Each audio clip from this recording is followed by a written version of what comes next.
Fala galera, beleza? Olha só, hoje nós estamos com um cenário bem diferente, mas nem porque o cenário é diferente nós vamos mudar a nossa pegada. Estamos aqui com o canal mais colaborativo do comércio exterior, Plug Comex. Ó, já vou pedir desde agora, se você puder, clica no canal, se inscreve, começa a compartilhar, porque nós vamos trazer para vocês um grande conteúdo e uma grande personalidade, mais uma personalidade no nosso mercado, que com a sua história também construiu esse nosso mercado que somos apaixonados.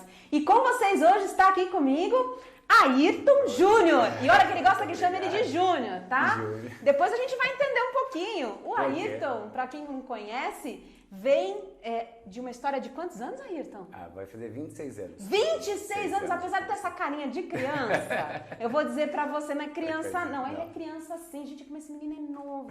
Ele começou super novinho na nossa área, acho que a nossa geração começou novo, né, Ayrton? Isso, mudou muito, né? Hoje em dia as pessoas começam um pouco mais tarde. Mais tarde. Eu não sei se isso é bom ou se é ruim, mas a gente tem que encarar isso como... é o que é hoje. Uma experiência, né? E trazer para os nossos ouvintes, que eu acho que eles não tiveram a oportunidade que tivemos, né? Começamos a trabalhar nessa área com 15 anos. 15 anos. Não façam contas, que não é justo isso, tá? Mas ele é novinho sim, 97. né? E tem uma história e tem um conteúdo lindo para trazer pra gente. Eu queria agradecer a tua presença, Ayrton, agradecer a tua disponibilidade, generosidade de compartilhar conosco. E, gente, esse rapaz lindo, bonito que tá aqui, ele faz parte de uma empresa, é o responsável pela empresa Broker Brasil. Olha só, não pode esquecer, você que um dia precisa fechar câmbio, tem aí vários desafios, e nós temos muitos desafios nessa área de câmbio agora, né? Nós temos aqui essa pessoa bacana que vai trazer para vocês todas as soluções do mercado. Então vamos lá, vamos começar um pouquinho por você, Ayrton. Conta para mim um pouco do Ayrton. Da minha história. Quem é o Ayrton? Você me conta aqui, como que você caiu nessa de comércio exterior? Conta pra mim um pouquinho. Vamos lá. Primeiro eu queria agradecer a Alessandra pelo convite. Você é muito bem-vindo. Sempre fui muito adepto a essa pulverização das informações. Legal. Né? Até eu tive uma passagem no ano passado, fui convidado para fazer da aula de MBA pela Unip. Peguei um período eu falei que eu fui um professor que eu nunca entrei numa sala de aula, que eu peguei o período da pandemia, onde era tudo... Caramba, você fez online? Online, nunca tinha dado aula há 2 anos. Se pessoalmente já é um pepino, como é que você ganha audiência online? E eu nunca tinha lecionado, ministrado nada, né? E o coordenador Thiago Ramos, lá, que é o coordenador de câmbio da Unip, fez o convite e foi muito prazeroso. É gostoso compartilhar. Adoro compartilhar informação. É muito bom. E você aprende muito mais do que você passa. Por mais experiência que você tenha, eu acho que nessa troca de informação... essa troca não tem preço. Né? Isso é fato mesmo. Então, eu queria agradecer muito pelo convite. Seja bem-vindo. Espero que a gente possa trazer um conteúdo aí bacana, simples. Eu acho que a simplicidade é tudo. É isso aí. Né? Falar difícil não é comigo e não vou falar difícil. Graças a Deus. E se eu falar alguma coisa técnica, pode me cortar e a gente volta a gente deixa a coisa técnica, cria a dúvida que o professor vai explicar. Isso. É isso aí. Então vamos lá. Eu comecei Começou com 15 anos. Como é que você caiu nisso? Na verdade, eu entrei a empresa que eu sou sócio hoje, meu sócio, é a mesma empresa que eu comecei como um office boy interno naquela época. Caramba, que sorte! Naquela época, na verdade, eu tive todas as oportunidades dentro desse grupo. O senhor Oswaldo e o Marcelo Benvenuti, que são os fundadores, né? Chama o Grupo Unimaster, hoje tem a Takelog, a Agilink, outras empresas que fazem o door-to-door, né?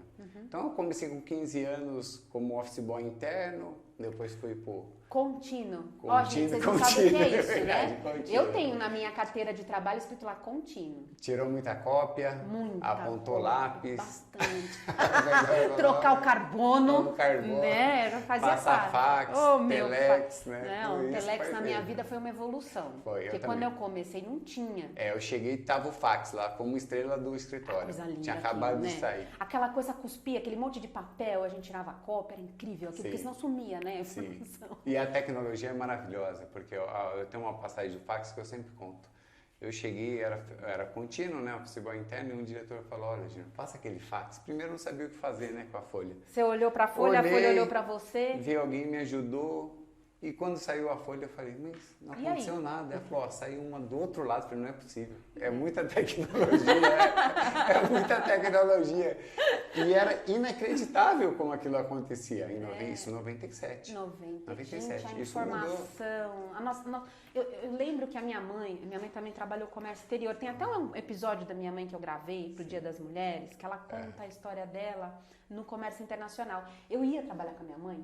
E dentro lá da empresa que ela trabalhava, ela tinha uma mesa que era um negócio assim gigante, de madeira maciça. Madeira maciça hoje, eu não sei se vocês sabem que existe, mas tem. E era aquela madeirona maciça, naquela época todo mundo fumava no escritório. Fumava, então, a tinha gente dava aquele cinzeiro cheiro, de presente. tinha aquele cheiro de cigarro horrível. verdade. Desculpem os fumantes, É mas eu verdade. sou geração sem cigarro. E aí, quando você entrava naquele negócio, né, tava aquela mesona imponente, aquela pessoa gigante dentro da mesa, ela tinha uma faquinha.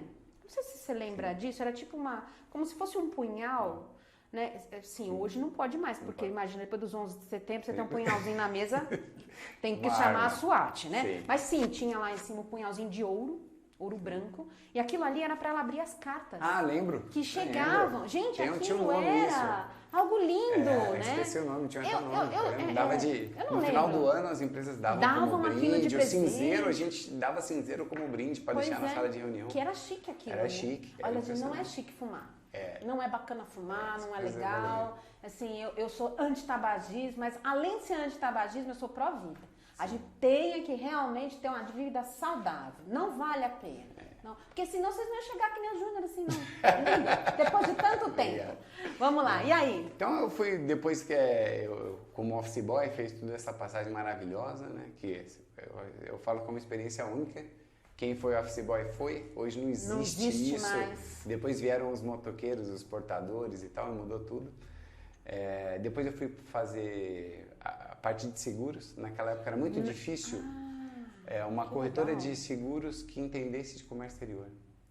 E aí o seu Oswaldo Benvenuti e minha mãe, a Heloísa, falaram, olha, isso aí tá um nicho de mercado. E aí com 16 anos eu me emancipei e me tornei corretor de seguros para fazer só o seguro de carga. Então você foi fazer, você estudou? Estudei, seguro, eu aprendi todos os tipos de seguro, só que nem o seguro do meu carro eu fazia. Fazia só o seguro de carga dos clientes. Dos né? clientes. E aí eu me Deixa eu só especializei aproveitar, eu vou te cortando, você me desculpa, claro, eu sou bem mal imagina. educada, mas assim, eu vou cortar, Imagina. tá? Vou me sentir bem à vontade, como se a gente estivesse Sim. lá em casa. Sim. É assim, essa parte de seguro, eu tenho algumas curiosidades com relação ao seguro. Eu entendo que você não pode fazer seguro se não for através de uma empresa que esteja aqui no Brasil relacionada ao Instituto de... Como é que é isso? Na verdade é o seguinte, antigamente tinha uma reserva de mercado. Tá. Que o seguro de transporte internacional tinha que ser para uma empresa brasileira, senão você tinha que ter uma autorização especial. Uhum. E isso trazia muito entendimento diferente, porque as multinacionais têm a pólice global. Então, como que faz? Hoje, normalmente, se você tem uma pólice global, normalmente as seguradoras estão instaladas em vários países. Tá. O que eles fazem, teoricamente, para atender isso? A seguradora RSA, na Inglaterra. Aqui no Brasil vai fazer pela RSA, mas aqui no Brasil, pela filial brasileira. Tá. Né? O seguro de transporte, assim, para a gente saber quem que deve contratar, é sempre pelo Incoterm. Sempre pelo Incoterm. Pelo Incoterm. Tá. Você contrata o que for da sua responsabilidade. Início e fim de risco acontece com base no Incoterm. Não existe... É válido. É isso. Não é que é isso. É lei. É lei. O que acontece? Se você contrata FOB, vai na seguradora aqui e contrata uma importação FOB. Se alguém falar assim, não, está coberto door to door... Mentira. Mentira. Todo seguro, se você olhar a pólice, é sobre a sua responsabilidade. Entendi. Porque no FOB, enquanto não estiver no porto, né, dentro do navio, a mercadoria não foi entregue a você que contratou o seguro. Verdade. Como é que você está Como assumindo risco se a mercadoria não está na sua sua mão? Tá então, certo? até entrega, nesse caso, quando passar a morada do navio, é do exportador ainda. Então, assim, Ou seja, é ele que lute, isso. ele tem que fazer seguro. Ele tem que fazer isso. Isso vale também na exportação. Mesma coisa. Né? Ou seja, você sabe que eu tive um caso muito interessante? Sim. Eu vou te interromper, Imagina, como eu te falei, mas eu acho que isso. vale a pena a gente trazer. Eu tive um cliente que ele vendeu uma mercadoria, assim, estamos falando de uns 15 containers. Sim. O material era aquele croque de carvão, sabe? Sei. Croque de Sim, carvão, sim. que gera energia. Gera energia. Perfeito. Então ele vendeu, tinha contratos gigantes, anuais, ele fazia muita exportação em container e em carga solta. Granel. Só que eu não sei se você sabe, aquilo é altamente inflamável. No Então papel eles também. colocaram isso dentro do... Não é altamente inflamável, ele tem um ponto de ebulição a 600 graus. Tá. Ou seja, não é uma coisa altamente inflamável, mas é um produto que efetivamente ele é feito de petróleo. Então se você está com ele dentro de um container, ele pode vazar. Ele pode vazar, Sim, porque sim. ele liquidifica com calor. Sim. Tá certo? Sim. Então, esse cliente, ele usava muita carga em breakbulk, em carga solta. Breakbulk, para quem não sabe, é aqueles navios que tem porões, o pessoal joga a mercadoria lá para dentro em esteiras e depois tira em esteiras, tá? E esse tipo de produto é produto a granel. Então, ou isso aí vai solto dentro do navio, ou ele vai em sacas grandes e não dentro do navio. Beleza. Mesmo porque para depois você fazer o manuseio dele quando chega no destino final, ele estando bem acondicionado, mais fácil. E o que aconteceu? Nessa época, eu acredito que o frete granel estava extremamente alto e o cliente tomou a decisão de embarcar em container. Tranquilo, ele fez o mesmo procedimento de armazenamento em Big Bag. Big Bag são aqueles sacos bem grandes e resistentes, onde o pessoal consegue colocar de 1 até 25 toneladas e joga dentro do container ou do navio e transporta. Bacana, legal, encheu os containers, fizemos a reserva, colocamos o container para dentro do navio.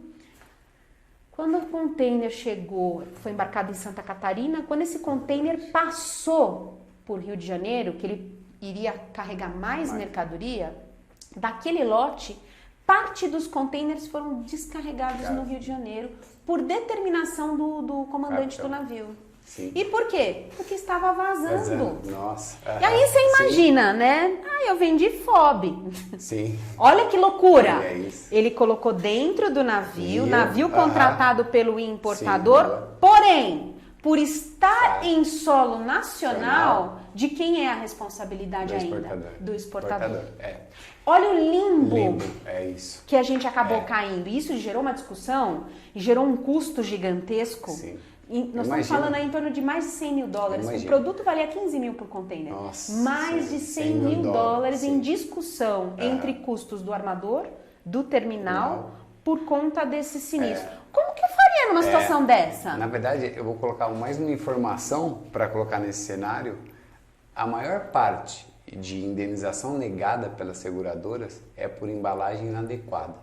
Olha isso. Muitos casos, quando a seguradora nega a indenização, a grande maioria é embalagem inadequada. E eles fazem a averiguação. Assim, eu tive um caso, porque eu ainda tenho a Maxion Seguros, que é a seguradora, a corretora de seguros, onde, nesse caso, foi importação, né? E na importação também era um produto a granel, alimentação animal, tá? E chegou estragado. Entendi. E foi detectado pelas peritas que fizeram a vistoria que a embalagem foi inadequada. E aí a gente contratado um perito, analisa todas as situações e emite um laudo. Com esse laudo, a seguradora negou a indenização aqui no Brasil, falou: Alessandro, eu não vou te pagar por isso, porque seu exportador colocou uma embalagem inadequada. Ou seja, quando você comprou o seu produto, se você não negociou o tipo de embalagem, você assumiu o risco sozinho de que o teu produto poderia chegar aqui inadequado. Na verdade, você gera uma briga com o exportador. Pois é, olha o tamanho do problema. Uma má negociação, ela acontece em qualquer nível. Muito importante a gente se posicionar perante o exportador. Agora, a briga é o seguinte: pegar o laudo do perito aqui no Brasil e lá no exportador falar: olha, é isso, infelizmente, eu preciso me pagar ou me mandar outra mercadoria. Mas o seguro tem várias. Se a gente fizer um programa que só seguro internacional, tem 200 histórias. Eu adoro essa coisa de seguro. Esse negócio de seguro, pra mim, é sempre um ponto de intersecção e de briga. Sim. Tem muita briga por causa do seguro. Teve um caso que foi aqui em São Paulo. Uma entrega de uma máquina Fabril grande, né? Eram containers flat racks e tal.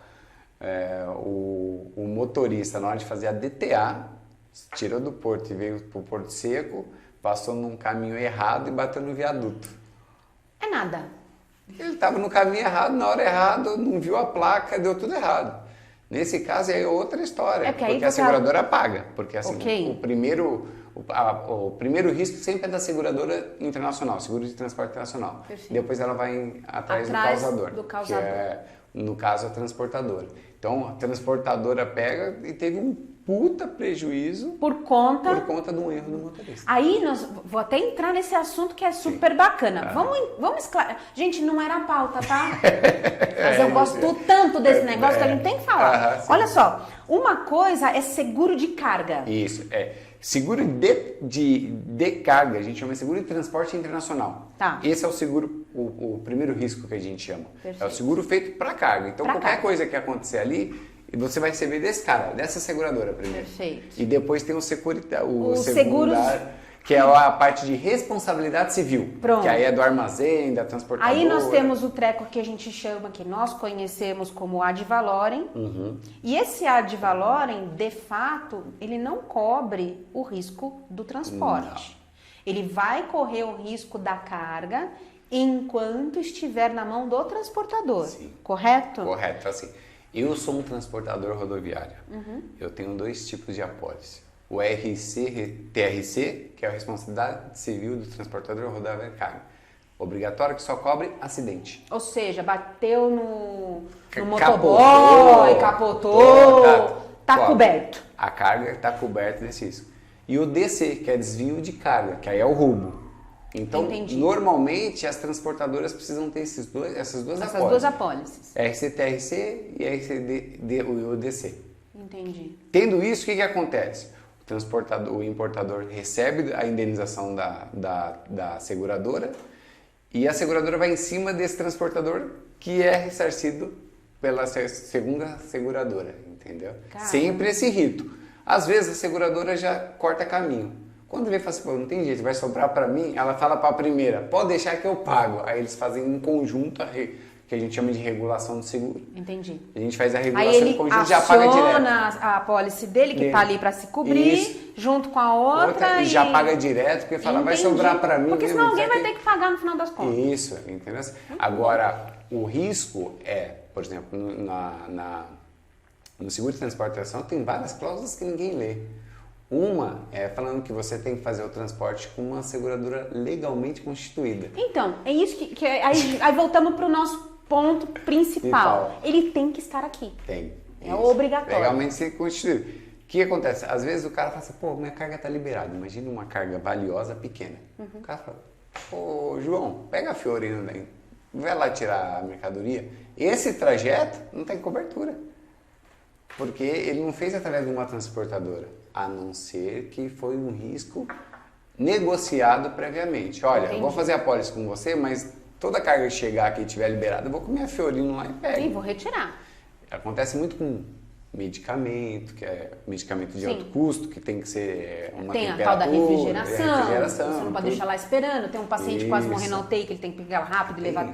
A parte de classificação de mercadoria, a concessão de ex-tarifário, a gente fazia na época, ainda faz, mas era uma coisa muito mais burocrática. Eu lembro que a gente tinha um escritório em Brasília para cuidar, para lidar ali com os ex. A digitalização, né? Foi importante. Foi, né? muito. E a unificação, onde a tecnologia trouxe uma única linguagem para você lidar com aquilo que realmente de fato simplificou bastante a nossa vida, né? Simplificou muito. Então, eu peguei a parte do despacho, depois vamos fazer a parte de DTA, de transportadora. DTA é Declaração de Trânsito Aduaneiro. Para quem não sabe, a mercadoria que chega no aeroporto, de repente tem que ir para um armazém que não é dentro do aeroporto, isso é o que a gente chama de DTA. É um trânsito de mercadoria ainda não internacionalizado. Ou seja, ela é internacional, mas ela ainda está aqui em território nacional como internacional.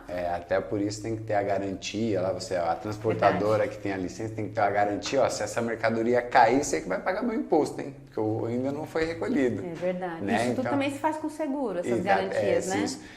Depende do tamanho da transportadora, se você tem ou ela capital, deposita, isso, ou então ela contrata isso como uma policy. É um pré-requisito para você fazer. Perfeito. Ou seja, não é qualquer transportador que faz DTA. Não é. Olha, amigo importador, exportador, na hora de contratar frete, saiba o que vocês estão contratando. Exatamente. Porque nem tudo que reluz são flores, tá? São flores. E aí depois, eu sempre gostei da área comercial, né? Então tinha não, imagina, isso a gente não repara não, porque você é muito tímido. Um rapaz muito tímido, fala pouco, né? Fala você sabe, né? Então eu sempre gostei da área comercial e estava na área comercial, feliz da vida também.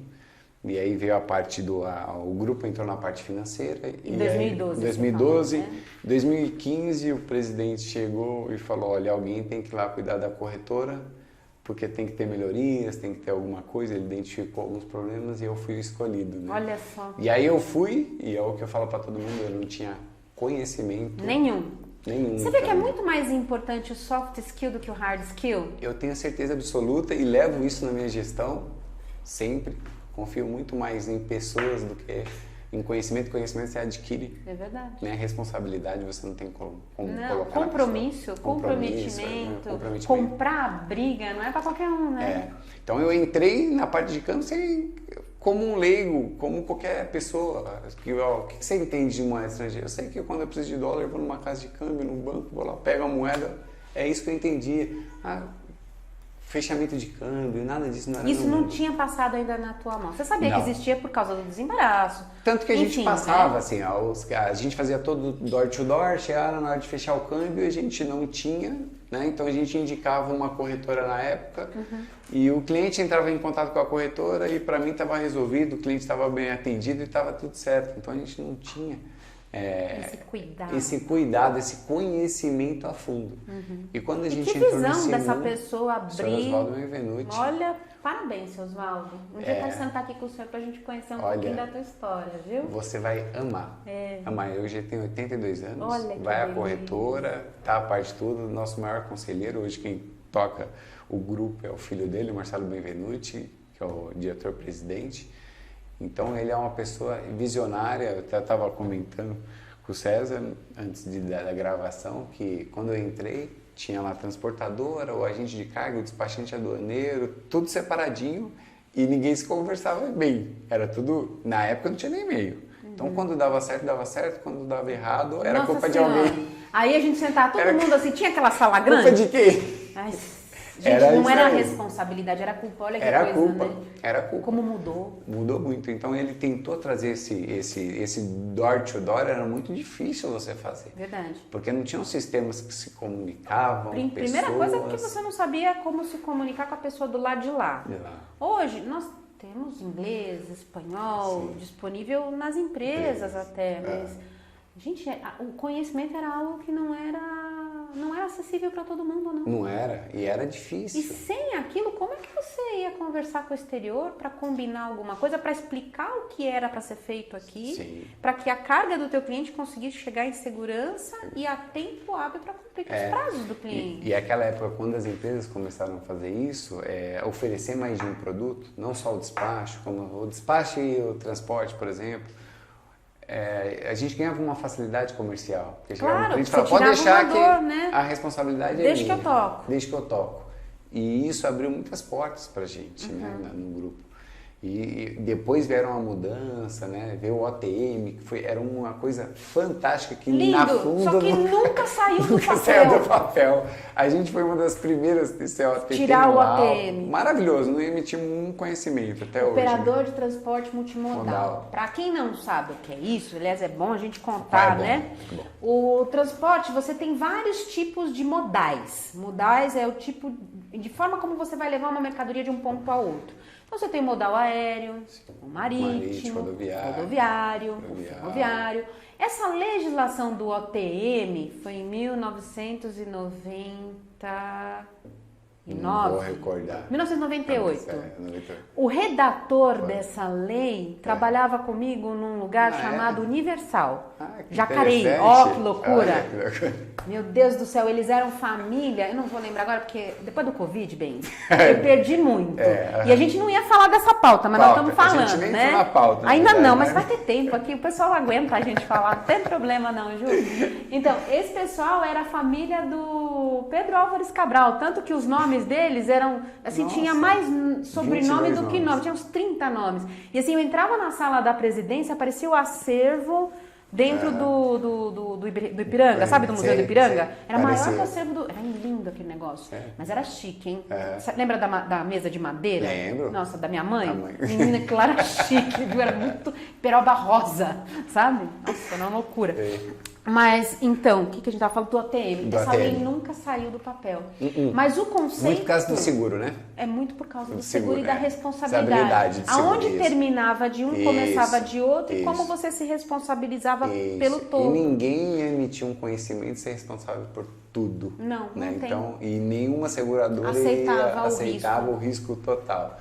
Então ficou todo segregadinho. E hoje, ao invés de multimodal, a gente tem o intermodal. Ou seja, são vários conhecimentos de transporte para cada pedacinho do transporte, cada um com sua administrados por cada Isso. um dos seus meios. Meios. E aí vem aquela figura que, assim, eu gosto demais, que eu tenho um preconceito ainda com essa palavra agenciador de carga. Sim. Eu gosto mais da palavra operador de transporte, operador logístico. Eu gosto mais, porque traz uma responsabilidade ali sobre todos os meios.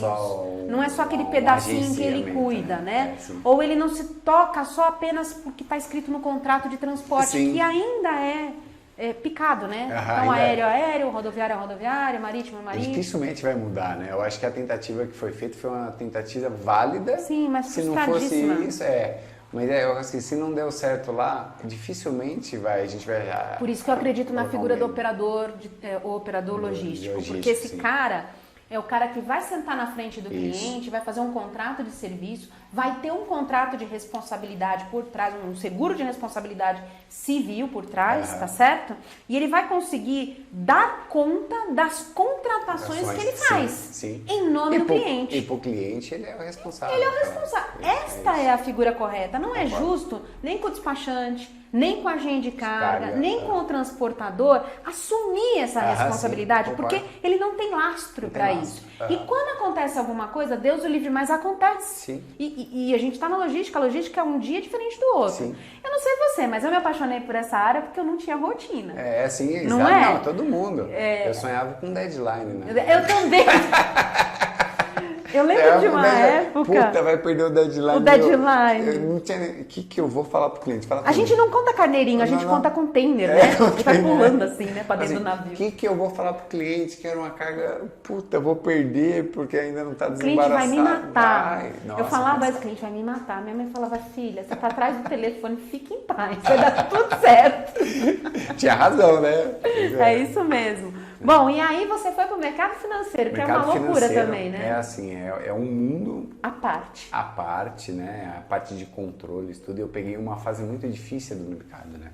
O mercado financeiro, ele vem ajustando seus controles, é o que eu brinco, tem antes da Lava Jato e depois da Lava Jato. Aí a palavrinha... na Lava Jato. A palavrinha compliance agora é a palavra da vez, Na né? época, eu lembro que eu não escutava falar em compliance, seja no mercado financeiro ou seja em qualquer outro mercado. Verdade. O que você falava em compliance eram as multinacionais que vinham essa cultura de fora. Tá certo. Né? Então tinha um cara de compliance operacional para saber se está tudo funcionando.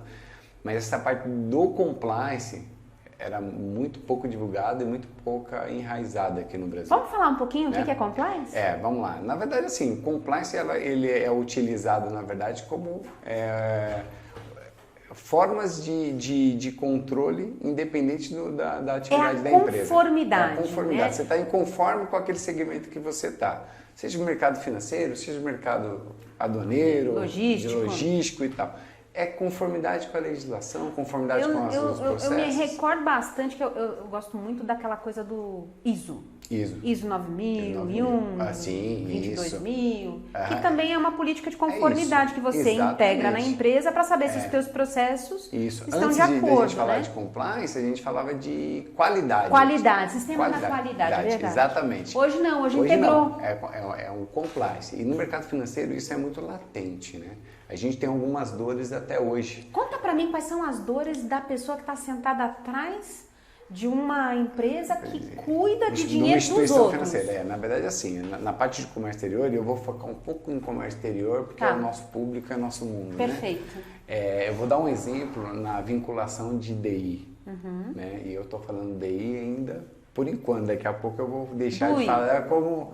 Do INPE. Do INPE. Tá bom, vamos falar de DI por enquanto. Vamos falar de DI por enquanto, porque o RE eu brinco que lá na corretora eu chego e falo RE, ninguém sabe o que é. Registro de exportação, tá? Hoje é a DUI, Declaração Única de Exportação. Então eu tô aproveitando e falando DI, tá bom? Vamos embora. Vamos aproveitar que... Olha, a gente não sabe quando que vão ouvir esse nosso bate-papo, né? Nós vamos lançar, é bacana, mas a gente... espera que isso se perpetue, né? Quem sabe os nossos filhos... E já pensou? Vamos olhar lá pra trás e falar, nossa, como meu pai era velho, né, meu? Tenho certeza. Esses caras falando de DI estão tudo doidos. Eles vão jogar no chat GPT, vai falar, olha, seu pai era velho mesmo, né? Porque ele falava a declaração de importação na época. Mas ainda pode falar, ainda a gente está atual. É isso aí, estamos aqui, por enquanto. Então, assim, a parte de controle de divisas é importantíssimo. A parte cambial, dentro do sistema financeiro nacional, a parte cambial é a parte com maior risco. O Banco Central é onde saem e entram as divisas. Então tem tanto a lavagem de dinheiro como financiamento ao terrorismo. E aí você tem que estar de acordo, em conformidade com o que manda a lei em termos de documentação. Exatamente, não só isso. Né? A parte de documentação, a gente vai falar mais à frente, ela passa a ser não tão importante. Tá certo. Por quê? Tem um negocinho, uma palavra mágica, que todo mundo trabalha com câmbio, todo mundo que trabalha no mercado financeiro sabe que é conheça seu cliente. Quando você conhece... Isso. Quando você vê, conheça seu cliente, sabe que o cara é do mercado financeiro. O que a gente preza lá na corretora é exatamente isso, que a gente chama de abordagem com base ao risco. Se eu sei quem é a empresa, se eu conheço os diretores, se eu vou lá e vejo carga, se eu vou lá e vejo que ela é conhecida no mercado, que ela é referência, eu não preciso pedir uma pilha de documento. Uma caralhada de eu torno a operação dele mais burocrática. Ou seja, então, dentro de uma empresa que vai trabalhar com valores, instituição financeira, e aí depois você vai me explicar a diferença delas, tá? Você, como gestor daquela carteira, tem que ir até o teu cliente. Tem. Obrigatoriamente você tem que fazer o conheça seu cliente. Todo cadastro, isso daqui não é só para o câmbio.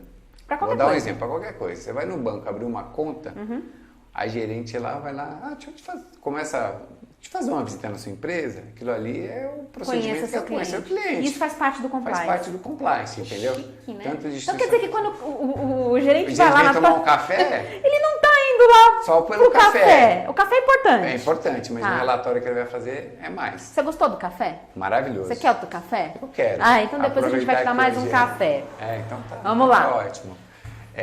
Então assim, dentro do comércio exterior tem essa parte de abordagem com base no risco. Toda a parte cambial de procedimento, compliance, tem uma resolução específica, a 3978. Vou até anotar, dá licença, tá? Pode anotar. 3978. 3978. Você pega lá, tem tudo que a instituição financeira deve fazer. Dentro disso... Isso está no Banco Central? É do Banco Central, Do Bacen? Do Bacen. Beleza. Então, essa 3978 fala tudo o que você tem que fazer, e aí tá isso, conhecer o cliente. Só que na 3978, ela trouxe uma autonomia maior às instituições financeiras. As instituições financeiras. Isso, ela trouxe uma autonomia assim, olha, você define quem é seu cliente, de risco, faz a classificação de risco. Eu sou da época da brochura 600 do Banco Central. A dona Maria, lá da Paulista. Tinha alguém que ligava, ela atendia, é assim. Nossa, entendeu? Às vezes eu tinha dúvida, porque eu comecei a minha jornada com comércio exterior, eu era contínuo, né? Só que eu era uma contínua metida. Sim. Eu ia passar fax, eu recebia fax. E eu falava inglês nessa época, que me ajudou muito, porque os donos da empresa não falavam inglês, né? Sim. Era how to you do. Tinha um chefe que falava how to you do. Era interessante. E aí eu fui mexendo naquilo e eu achava aquilo incrível, aquele monte de papel. Era tudo via carbonada dos conhecimentos de transporte. Eu trabalhava num agenciador de cargas. E nessa época não tinha Mastery House. Sim. Não tinha. A gente fazia remessa com relação ao valor da mercadoria e tinha que colocar ali o comprovante do transporte. Sim, isso. Tá Hoje certo? simplificou muito. Depois eu vi abrir. Sim. Eu lembro do Emailson da Nóbrega falando no discurso dele que ele queria abrir as janelas para o Mercosul. Durante muito tempo eu achei que estava certo. E aí... Quem falou, né? Você falou, olha, deve estar certo. Uai, né? eu era criança, eu era menina, eu achava aquilo incrível, a canela, né? Então eu sempre fui muito metida, eu ia mexer nesse negócio. E aí eu acabei aprendendo, minha entrada no comércio exterior foi pelo câmbio. Diferente de você, eu aprendi fechando o câmbio. Então tinha aqueles relatórios que a gente fazia, não sei se tem ainda. Na verdade, assim, simplificou muito, Alessandra. Eu vou falar assim, simplificou demais. Mas ainda as preocupações permanecem. Eu vou contar 2 preocupações que as instituições financeiras têm para o comércio exterior. Primeiro, a gente está falando aqui de freight forwarder, né? Eu nem vou chamar de agente de carga porque você não gosta. Não, então, o freight forwarder é a mesma coisa. É só uma forma glamurosa de dizer agente de carga. Exatamente. Não pode falar agente de carga. Pode falar agente de carga. Pode. Então, o agente de carga hoje não, por muito tempo, ele foi usado, o segmento foi usado para lavagem de dinheiro. Exatamente. Muito. Então, assim, quando o agente de carga vai numa instituição, a instituição coloca ele como alto risco antes de conhecer a operação dele. Por quê? Os lavadores de dinheiro pegam um segmento onde paga 0 imposto, isento de IOF. Sim. Então, ele lavava dinheiro de graça ainda. Então, ele não pagava nada para lavar dinheiro. Na época. Então, ele pegava... Fazia um relatório lá de... Eu lembro desse relatório, você colocava os números dos conhecimentos de transporte. Isso, ainda existe isso. O que a legislação fala? Que esse pacto pode existir para simplificar a operação. Eu, como instituição, posso... solicitar o relatório. Solicitar o relatório para você e com a base daquilo fecha o câmbio. Mas se um dia eu pedir os documentos, você vai me entregar. Perfeito. O que aconteceu? O lavador de dinheiro mandava uns relatórios com os BL que não existia. Os tracking não era tão fácil. Não, você não tinha como saber. Não tinha na internet. E era muito dinheiro lavado. Porque você pegava, o cara mandava 40, 30, 50 mil dólares por dia, como se fosse agente de carga. E não era? Não era. Então, quando começou a se fazer o compliance desse segmento, pegou muita coisa errada. Entendi. Os lavadores abriram uma empresa, é fácil abrir um agente de carga. Sim, não tem requisito nenhum. É bem diferente dos Estados Unidos, Europa, que você tem ali que tomar cuidado com a parte de seguro. Você faz até um bound, né, que eles chamam lá, que é a fiança que você coloca dentro do governo para poder estar operando com aquela atividade. E aqui no Brasil, você pega agente de carga... Você pega de carga no Brasil, é uma pessoa que trabalhou com um agente grande e monta... Às vezes trabalhou pouquinho e falou, nossa, mas isso lá dá dinheiro, né? E mas faz... esse negócio aí que é bacana, porque dá dinheiro. Chamam 2 pessoas. Os amigos. Chamam os amigos. Às vezes tem um cliente que ele tem contato que traz só o embarque do cara, já compensa a abertura. E aí tem aquela coisa, não sei se é da tua época, naquela que você tinha um cliente que você bonificava o cliente para te dar embarque, né? Coisa feia bola, né? Isso, gente. Bola, kickback, tem uns nomes bem interessantes. Bola, kickback. Kickback era pra ninguém Under the table. O under the table era o mais legal. Kickback era pra ninguém saber o que era. Mas poxa, gente, mais do que falado, né, gente? Pelo amor de Deus. Devolve, dá um chute pra de volta pro cara. Pô, kickback, mano. Pode vir bem. Olha só, o café chegou. Muito obrigado, viu? Muito obrigado. O café chegou bem. Pensa que é assim? Olha, eu sou bem café, tratado. A gente tem que tratar bem. Conversa boa e café eu venho toda semana. Olha, pode vir, viu, gente? Ó, café daqui é bacana. Maravilhoso. Você não conhece a comida ainda. A hora que você conhecer a comida, então aí você vai ficar aqui pra mais, sempre, né não? Fica um pouquinho mais, que vamos conversar mais, então para dar tempo de preparar. Que o estômago vai preparando. Vai preparando. Não é? Então, essa parte do câmbio que eu estava falando, né? Então, assim, até hoje as instituições financeiras pedem esse relatório. que acontece? Lá na corretora a gente trabalha com alguns agentes, mas agentes mais conhecidos. Tá né? certo. Então é mais fácil você fazer o compliance. Né? Normalmente as instituições pedem por amostragem. Hoje, como tem o tracking, o que acontece? Você manda um relatório lá com 30 house. Eu pego 3 daquilo, falo, me dá esse. E aí eu bato os valores. Se não bater, eu falo, ó, alguma coisa está errada. Aí eu vou a fundo, entendeu? Então é mais por amostragem hoje e na entrada do cliente. Se a instituição for lá, o cara fala, eu quero começar a fechar $300 mil por dia. O cara fala, pô, pra você fechar $300 mil por dia, Você tem que ter um balanço, né? Tem que ter um lastro. Todo frete que a gente fecha.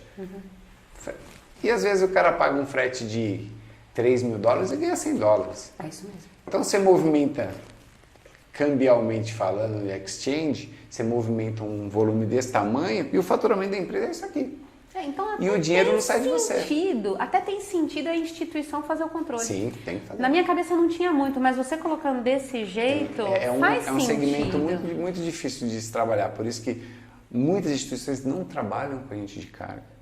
Não trabalham por uma questão de compliance dele. Não, porque não sabe nem rastrear. De Não sabe repente, rastrear. até falta de conhecimento. Depois, se acontece, por exemplo, de você pegar um cliente desses que efetivamente passou no seu compliance Sim. e está Fez ali a fazendo operação. operações de lavagem, o que acontece com a empresa? Na verdade tem uma cartilha de compliance dentro do mercado financeiro, né? Que a gente tem todos os protocolos a ser feito, não só nesse caso, mas qualquer outro indício de lavagem de dinheiro. Existe a comunicação ao COAF. Quer contar para mim o que é o COAF? O COAF é o órgão que foi criado, né? de inteligência financeira. Então, o que ele faz? Ele recebe informações das instituições que a gente chama de instituições obrigadas. Antigamente eram só os bancos e corretoras de instituições financeiras, agora crédito, cooperativa, concessionária de automóvel de luxo, fintech vai entrar. Não entrou ainda? Não entrou. Fintech vai entrar, relojoaria de joias, tudo isso veio depois da Lava Jato. Por quê? Porque compraram o Land Rover lá, R$250 mil, pegaram do bolso, compraram o carro. Como é que fala que aquilo ali... Naquela época, se tivesse a obrigatoriedade da agência comunicar o COAF, tinha sido pego. Ou seja, qualquer bens e valores de grande monta. Eles estão aí de alguma maneira ligados... Os bancos têm muito procedimento que a gente chama de comunicação automática. Não quer dizer que você tem alguma coisa errada. Quer dizer que vai comunicar. Vai falar, alguma coisa está estranha. Saiu do padrão. Se comunicar a instituição A, B, C e D, vamos ver certinho aqui. Né? Então tem todo um procedimento e o Brasil ele tem um controle cambial financeiro em si maravilhoso. Maravilhoso, é referência. Né? Melhoramos muito. Né? Então, que bom saber disso. É muito bom. Se você estiver lá do outro lado, qualquer dia eu te convido para você ir na corretora, você vê, só de controle a gente tem 5 pessoas só fazendo monitoramento das operações. Sistema, tudo isso, controlando, gerindo, o cara que tem um movimento aumentado rapidamente, a gente tem que saber o motivo, né? Alguma coisa que fuja ali do dia a dia. Vocês pedem balanços para as empresas para monitorar? Isso aí é o básico. É o básico. De quanto em quanto tempo vocês pedem? O Banco Central pede todos os anos. Anual? Anual. Mas vocês pedem antes, né? Na verdade, o que aconteceu? Início de relacionamento eu peço e eu atualizo todos os anos. Perfeito. Agora, se você começar a fazer um movimento muito maior, eu falo, dá um balancete, só para ver se tem alguma coisa. E outro ponto do comércio exterior que também é muito difícil ser controlado e é uma dor, porque antigamente, você vai lembrar, a nossa época é a mesma, antigamente tinha vinculação da DI. Então, eu você lembro. fechar o câmbio, você é o sistema do Banco Central. Você ia no banco A, eu fiz uma importação, vou vincular essa DI. Já vinculava no Bacen. Isso caiu, se não me engano, em 2006. Mas você sabe que até hoje os bancos pedem, né? Então, eu vou te explicar o motivo. Não é do Banco Central. É do banco. O Banco Central fala, a instituição, você tem que controlar. E aí formou um gap. Qual que é o gap? Eu tenho a Broker Brasil, você tem a corretora B. Eu tenho uma DI de $200 mil. Eu fecho com a Alessandra e fecho com a Broker. porque a gente não se comunica. Caramba! Então isso... Então você pode evadir dinheiro. Isso é um ponto de atenção quando entra na corretora um pagamento antecipado ou pagamento à vista, onde a gente não tem ali a DI ainda. Já é um ponto de atenção que eu tenho que ficar cobrando meu cliente. Olha, cadê $300? E eu tenho um prazo. Qual que é o prazo hoje para você? Cara, o Banco Central, pela pandemia, ele saiu de 180 dias para 360. Tá, ok. Só que aí vai de instituição. Na Broker Brasil, a partir de 60 dias eu já estou monitorando o cara. Perfeito. Então é uma regra que aí cada instituição vai tomar a sua. Isso. O que diz a legislação é 360 dias. Mas para mim não tem sentido a não ser máquina. E eu tenho uma dúvida. A gente controla muito mais a saída do que a entrada em si. Teoricamente a legislação é a mesma. Tá. Só que o Brasil é um país importador. O que a gente exporta é commodities que aí os câmbios tá com os bancos, o S1 que a gente chama, são os principais bancos. Isso não chega em instituição do nosso tamanho, por exemplo. Então, por isso que eu falo, o nosso maior controle é importação. Perfeito. Então, o que acontece? Você vai lá, fecha $200 mil, pagamento antecipado. Para mim, não tem sentido eu esperar um ano para falar, Alessandro, tem aquela importação. Não tem sentido. Quem que vai pagar $200 mil se não for máquina, né? Que aí tem uma legislação específica que é 1.500 dias agora. Matéria-prima, qualquer outra coisa. Consumo, revenda, matéria-prima, 60 dias eu estou pedindo. 60 dias eu estou pedindo. E aí o cara pode falar, Júlio, não embarcou. O que acontece? Até mesmo por logística, você vai esperar material para juntar, para diminuir o custo e ok. Teve o problema do canal, que atrasou todo o comércio internacional. E tá tudo certo, só que eu preciso de uma explicação. Por que você mandou $200 mil, $300 mil? Porque a tua regra de compliance diz que para você ser uma instituição segura, para que você consiga cumprir com os requisitos do Banco Central e para que você traga tranquilidade para o teu próprio cliente que está ali dentro, você cria algumas regras e travas para se antecipar às necessidades do Banco Central. Exatamente. Entendi. Perfeito. Então, esse é um problema, por exemplo, eu travo, ele me apresenta a DI às vezes, $200 mil, mas as mesmas DI pode ser apresentada para outras instituições. Gente, eu nunca pensei nisso. Quanta mutreta, né? Então assim... E não tem como travar isso? Não tem. Lá... Hoje eu sou vice-presidente do Conselho de Administração da Abracan, é uma das dores que a gente tem. Quem é a Abracan? Conta pra mim. A Abracan é a Associação Brasileira de Câmbio.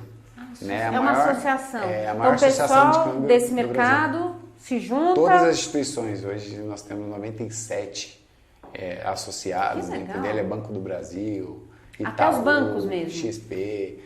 Estão todos lá na associação e a gente bate muito, tem muito conversos, tem os GTs, né, que são os grupos de trabalho que pegam dores específicas do mercado e discutem a melhoria, tudo isso. Nossa, então isso é um ponto, porque assim, é muito bom, porque são trilhões negociados, né? Sim, então, o fluxo, esse movimento que entra, que sai, é isso que faz a geração de valor dentro desse país e que efetivamente movimenta a balança. Exatamente. Então, assim, isso é uma das dores, esse é uma parte de importação, é isso. A gente ainda não tem como se comunicar. Puxa, que pena. Por isso que é importante o conheça seu cliente. Como veio, como chegou o cliente. Ele é conhecido no segmento que ele atua, alguém conhece, chega um cara do nada, importando milhões e tal.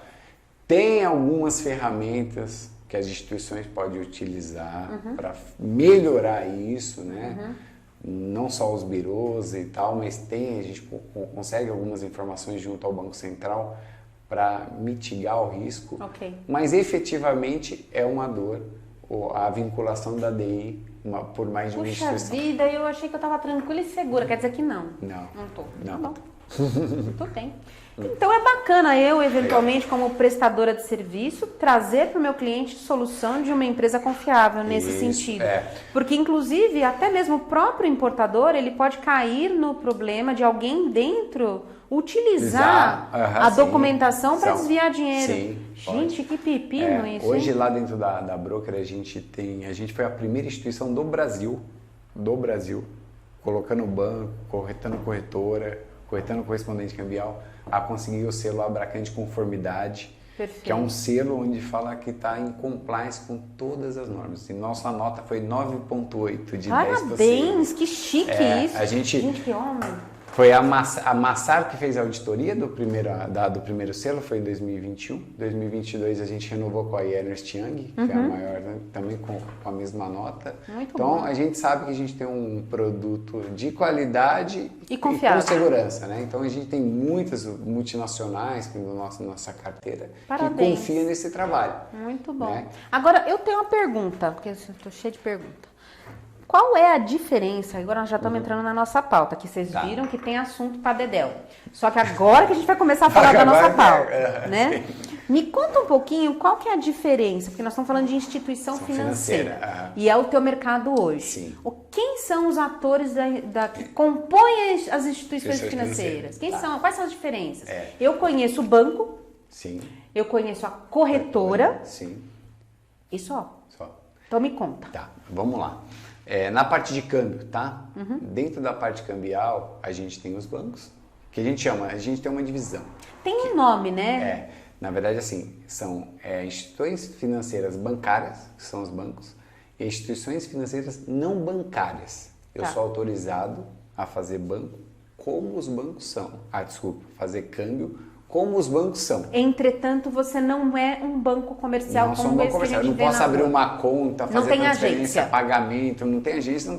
O único produto que eu atuo Na parte financeira é câmbio. é câmbio. Então, Perfeito. dentro disso, eu posso fazer só o câmbio pronto, que a gente chama, que é o câmbio de liquidação de até 48 horas. Então, sabe, aquele D1, D2, D1, D1, é isso. É quando você vai me pagar os reais para eu te entregar Para os remeter. dólares. Aí a tua Isso tem que ser em 48 diferença horas. do spread que se cobra, que é a taxa em Isso, cima da que se cobertura coloca, que vai a gente depender do D que você contrata, né? D0 é envio imediato. D0. D1 é envio dali um dia e o D2 até 48 horas, como você mesmo colocou. Esse é meu campo de atuação. Eu não posso fazer um D3, D4, D5, D6. Não tem posso. É um câmbio futuro, eu não posso. Tá? Esse é uma das diferenças. Segunda diferença. Quando eu compro e vendo moeda, eu tenho um limitador de $300 mil por operação. Ok. O banco não tem limitador. Você é banco, você faz 10 milhões numa fatura. Perfeito. Eu posso fazer só até $300 mil. Se eu tenho $300 mil para fazer tenho duas faturas de $300 mil no mesmo dia, eu faço. Duas faturas, porque documentos são duas diferentes, operações. duas operações. Perfeito. Agora, se eu tiver um de 305, não faz. Não faço. Isso daqui já é um mercado bancário, os bancos. Então, a tua responsabilidade está limitada a $300 mil por operação. Qualquer corretora de câmbio tem a limitação de $300 mil. Isso foi um processo, tá? É um trabalho que a gente está mostrando para o Banco Central que as corretoras têm condição de atender esse público. Aí é um processo mesmo, né? Até a aculturação. Isso. Porque você está tendo que trazer uma acreditação para os teus controles, que às vezes, e eu sou testemunha, muitas vezes a corretora ela tem muito mais conhecimento para controle do que os bancos. Sim, o seu gerente nunca vai saber. Coitado, o gerente vem aqui, ele quer vender ele olha e fala, vamos fazer folha de pagamento? PIC. Eu falo, gente, não tem folha de pagamento não, a gente trabalha com outra coisa. Não, mas assim, esse negócio de câmbio não, deixa aí para outra. E isso a gente está mostrando para o Banco Central. E aí nos limita, né? Nos limita muito. A corretora foi criada para fazer intermediação. Até 2011, a corretora fazia o quê? Intermediação. Ela pegava o cliente e negociava com o banco. Ela era a mesa. Era a mesa. Tá. Intermediação. Em 2011, o Banco Central abriu uma frestinha para falar, vamos ver se esses caras conseguem vender, atender os pequenos importadores e exportadores que tinham dores, não tem atendimento. Então o cara quer fechar $10 mil, o banco, não dava nem aí para eles. Tava nem aí para eles. Então, primeira foi a abertura até, na época era chamada de Simplim Simplex. Eu lembro disso. Lembra? Até $25 mil, depois foi para $50 mil. Então, na época, a corretora atuava só até $50 mil. Depois foi para 100. Depois de 100, a gente precisou ter um tempo aí de maturação para o mercado. Entendi. E hoje eu olhando, não querendo ser engenheiro de obra pronta, mas eu olhando, precisava. Porque você deu para um mercado que não estava acostumado, ele não tinha campo de atuação, responsabilidade dele, porque a responsabilidade era do banco, que era muito confortável para o banco ter vocês a um custo baixo para assumir 100% da responsabilidade deles. É isso. Então, aí assim, faz sentido mesmo. Desses 100 mil dólares, a gente ficou um tempo, né? Que pegou a Lava Jato, a gente viu que não tinha um compliance específico. Mas depois a gente mostrou para o Banco Central que o mercado estava preparado e o Banco Central aumentou de 100 para 300 em 2020. Então 2020, foi agora, é recente 2020, e foi muito importante para o segmento, porque o segmento precisava dessa oxigenação. Só atendendo os pequenos eu não pagava a minha estrutura de compliance. Entendi. Como que eu vou fazer um compliance onde eu só posso atender os pequenos? Você consegue atender o pequeno, não tinha condição, né? Então aumentou para 300 e quem sabe futuramente... Vou ligar o arzinho aqui, senão você vai assar. E eu tenho um negócio chamado menopausa. Então, eu já não estou me aguentando aqui mais. Vamos lá. E até 300 mil dólares, então a gente atua como se fosse o banco. Qual é a diferença? Nenhuma. Eu até acho que as corretoras... Elas atendem muito melhor. Atendem melhor, muito melhor. Tem uma velocidade maior. Sabe do que está falando quando a gente chega com um problema. Porque às vezes a gente não sabe. Às vezes a gente não sabe. Por exemplo, esse marco cambial. Agora eu queria entrar um pouquinho no que foi o marco cambial. Eu lembro da brochura 600, depois eu venho acompanhando. Que desde aquela época nada que tinha mudado até hoje. Até o marco cambial. O que mudou? É a mudança. Na verdade, o marco cambial, né, foi uma lei que faz parte, o Banco Central tem uma agenda chamada, pode anotar, BC hashtag. Eu tenho que anotar isso. BC hashtag. Hashtag é aquele negocinho assim, né? Tá. Isso. O que é isso? É a atualização do mercado financeiro seguindo as tendências mundiais do Banco Central. Então, aí entrou o Open Finance, já ouviu falar do Open Finance? Foi a primeira mudança. Ele pegou e falou assim, olha, vamos começar a criar alguma coisa para todo mundo falar a mesma língua? O que é o Open Finance? Open Finance é o compartilhamento de informações entre as instituições financeiras. Você tem uma conta no Itaú. Se você for abrir uma conta no Bradesco, você tinha que pegar todo esse seu documento e levar no Bradesco e levar lá. Então um sabe do outro o que está acontecendo. Você tem que dar autorização pela LGPD agora, mas se você autorizando, o Itaú fala, Bradesco, esse aqui é os dados da Alessandra.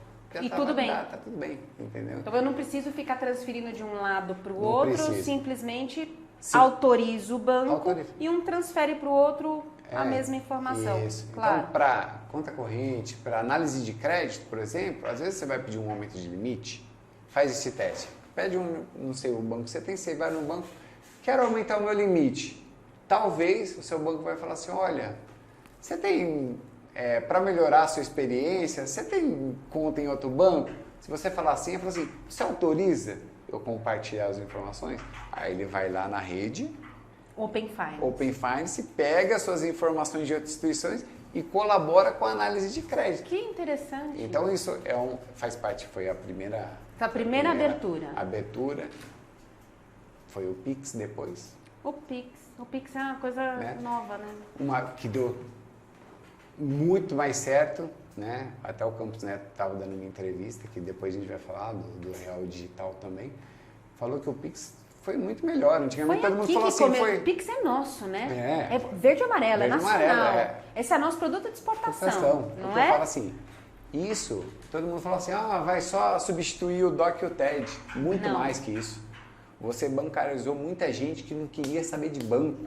Hoje o vendedor de picolé, o cara tem que ter uma conta. O Pix. Tem que ter uma conta, gente, senão ele perde cliente. Até a pessoa que pede esmola na rua, ele tem lá escrito Pix. E esse cara tava fora do sistema financeiro nacional. Do sistema. Como eles pegaram tudo mesmo. Pegamos tudo. Que ideia genial. Foi maravilhoso. Então, assim, deu muito mais certo do que muita gente esperava. Perfeito. Né? E essa parte do marco cambial é realmente pegar o câmbio, que era de 1935 a legislação, 1935? E atualizar. Né? E atualizar. Então, assim, se você pegar... Quase 100 anos. Teve muita coisa boa no marco cambial. Então, o marco cambial entrou em vigor no começo do ano de 2022. E esse ano a gente já teve experiências maravilhosas, né?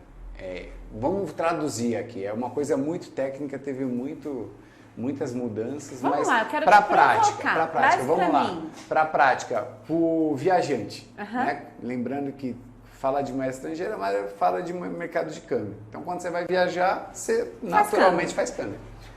Para o viajante, antigamente, se você saísse do Brasil com mais de 10 mil reais, você tinha que fazer a declaração. Sim.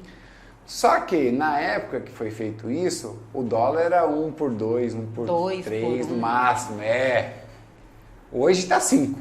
Pois é. Então se você saísse com mais de 2 mil dólares, você já tinha que declarar. E muita gente nem sabia, pegava 5 mil dólares.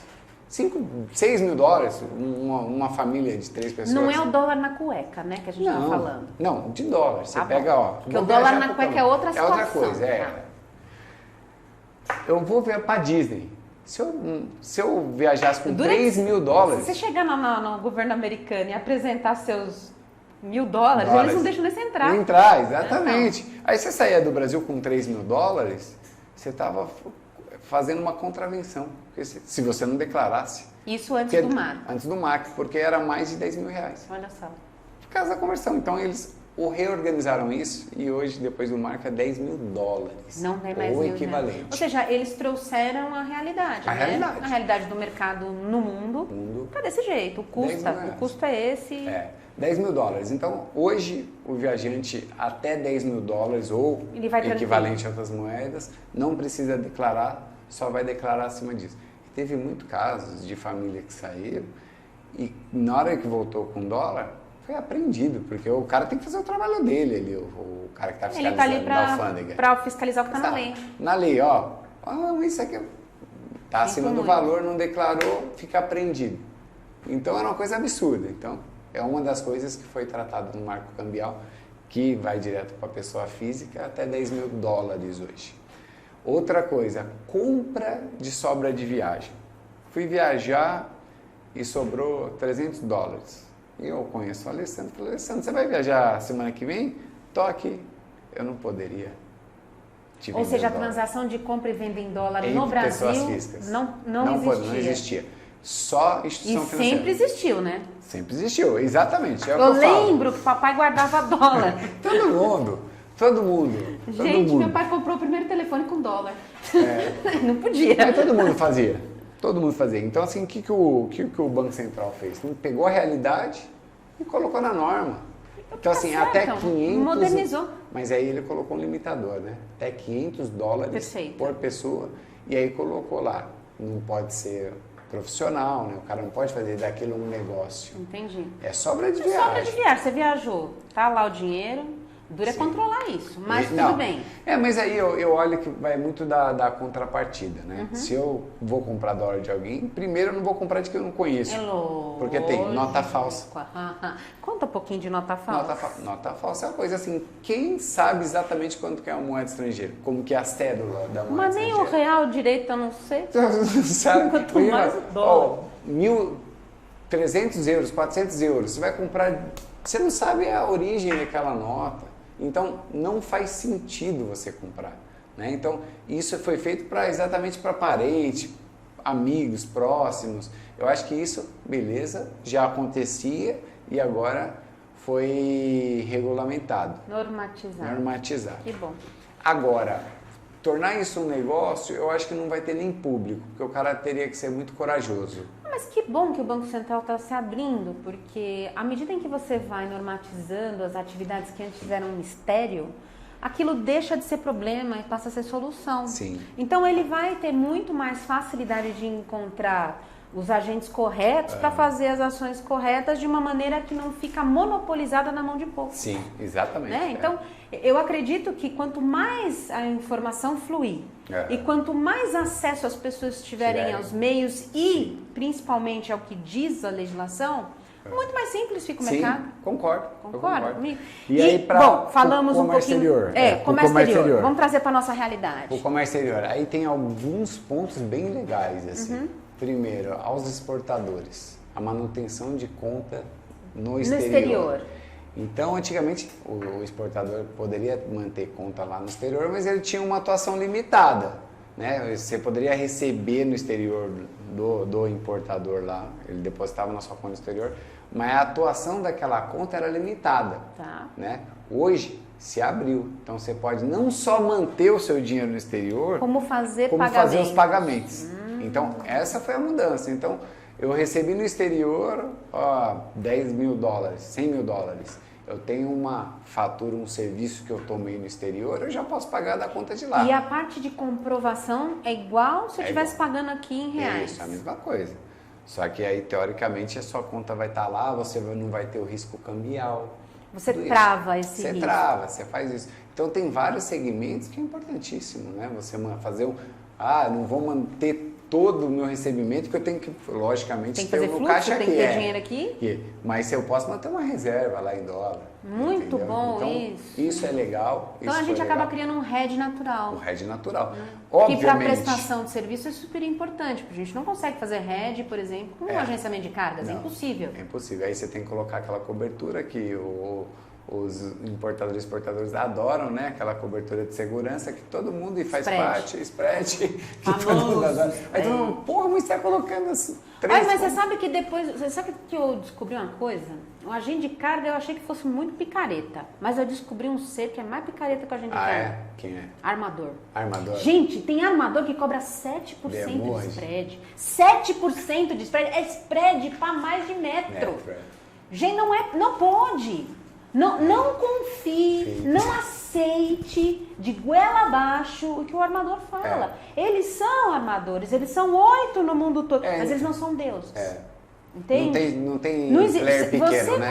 Você como instituição financeira cobra 8%, 7% de spread? Não. Misericórdia, não tem sentido. Atrás da vírgula.